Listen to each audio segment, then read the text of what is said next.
UkraineInvest is the Ukrainian government's investment promotion office created in 2016 to attract foreign direct investment and assist existing investors to expand their businesses in Ukraine. And with me is Sergiy, the CEO, to talk about this program a little bit more.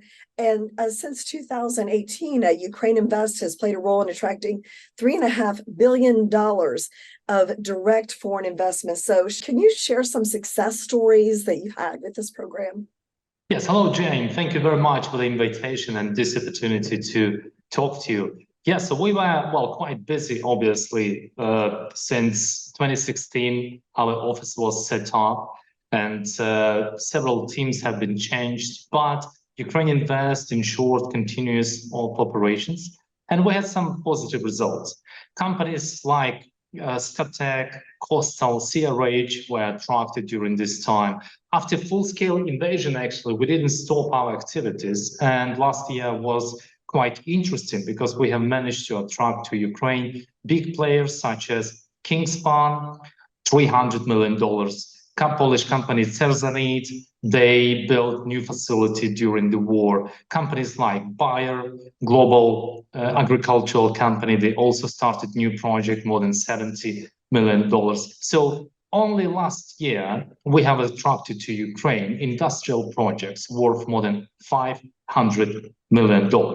And at the moment, in our pipeline, we have 17 projects worth about $2 billion. So can you explain a little bit about how you work with the government, define projects, and then elaborate on all of that coordination? What makes it possible? Well, first of all, we are one-stop shop of the government of Ukraine for investors that are interested to do business in Ukraine and implement projects in Ukraine. So investors can get in touch with us and ask us any questions about doing business in Ukraine, whether this is related to legal side of doing business or any analytics that they require. They contact us and we provide our service free of charge to them, and that helps them to make decisions about investing in Ukraine and then to operate in Ukraine. We were ranked in top 5 of Central and Eastern European investment agencies for the last 3 years. We also always listen to investors, and when they have suggestions on how to improve regulatory policy, we pass this message to our colleagues in government of Ukraine and in Parliament of Ukraine. As an example, we were working since beginning of March 2022 on adjustments to the law on state support for investment projects in Ukraine. And now, thanks to our partners in government and in parliament, this draft law has been passed. And now this law opens doors for SMEs as well, because they can get extra incentives. And now investment projects of over 12 million euros, they can apply and receive such incentives in Ukraine. Now, how do you ensure the accuracy, the timeliness of the data that you provide investors? How do you keep them up to date on the changing conditions that are going on in Ukraine? Well, first of all, we always use reliable data from reliable sources. These are Ukrainian state authorities and also reputable analytical centers based in Ukraine and abroad. We have access to several databases throughout the world, and we use that data as well. For us, it's very important to transform data about damage that was caused by illegal invasion of Ukraine into information about perspectives for investors, because when they plan investment in Ukraine now, they need to understand how much will be needed of specific product in order to rebuild Ukraine. And when they receive this data, they can plan their activity and understand what kind of investment will be successful in Ukraine. We also share with them success stories about current investors and about investment plans. UkraineInvest has its own analytical platforms.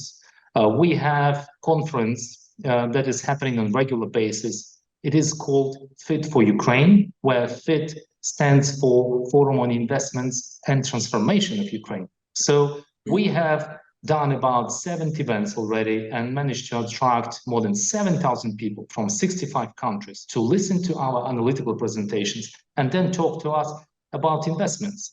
Also, we have analytical tool called UkraineInvest Guide.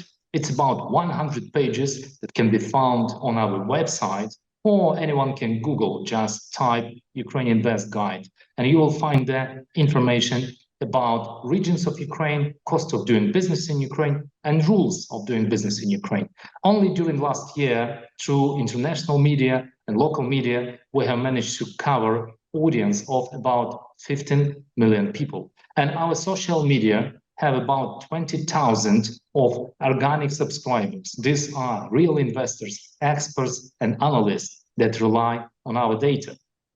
Interesting. And there's also a lot of incentives that you offer. Can you talk about some of the most attractive incentives and what role they have played in building up this program?